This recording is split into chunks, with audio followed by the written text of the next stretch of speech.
நடிகர் அஜித்தின் அழகில் மயங்கிய புறநே நாட்டு இளவரசி அவரை சந்திக்க விரும்பிய செய்தி வெளியாகியிருக்கிறது. தமிழ் சினிமா ரசிகர்களால் தல என செல்லமாக அழைக்கப்படும் நடிகர் அஜித் குமார் இவர் தன்னுடைய ரசிகர் மன்றத்தை கலைத்த பின்பும் அவருக்கு ரசிகர்கள் குறையவில்லை.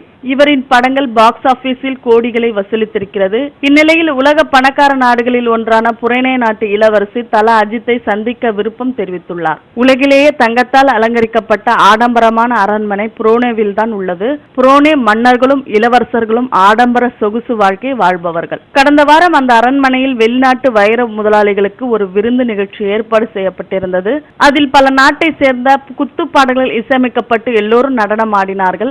அப்போது வேதாளம் படத்தில் இடம்பெற்ற ஆலுமா டோலுமா பாடல் இசையமைக்கப்பட்டது. அதை கேட்டு அனைவரும் உற்சாகமாக நடனம் ஆடியுள்ளார்கள். அந்த பாடலை கேட்டு அசந்து போன புறநே இளவரசி தனது மெய்காப்பாளர்களை அழைத்து அந்த பாடல் பற்றிய விவரங்களை கேட்டுள்ளார். அதைத் தொடர்ந்து அஜித்தின் விவரங்கள், புகைப்படங்கள் மற்றும் அவர் நடித்த சினிமாக்கள் ஆகியவற்றை சேகரித்து அவரிடம் கொடுத்துள்ளனர். அதையெல்லாம் பார்த்து அசந்து போன இளவரசி, என்ன அழகு, என்ன கம்பீரம், சிரிக்கும் போது மனதை அள்ளுகிறார், அவரை சந்திக்க ஏற்பாடு செய்யுங்கள் என்றும் உருகினாராம். சமீபத்தில் கிரிக்கெட் வீரர் பிரெட்லி அஜித்தை ஒருமுறையாவது சந்திக்க வேண்டும் என்று தனது ஆசையை வெளிப்படுத்தியிருக்கிறார். தற்போது புரோனே நாட்டு இளவரசியும் அஜித்தை சந்திக்க விரும்புகிறார். தமிழகம் மட்டுமில்லாமல் உலகில் உள்ள பலரையும் அஜித் குமார் தனது அழகு மற்றும் புகழ் மூலம் கவர்ந்து வருகிறார் என்பது குறிப்பிடத்தக்கது. மேலும் சினிமா தகவல்களுக்கு கீழே உள்ள சப்ஸ்கிரைப் பட்டனை அழுத்தவும்.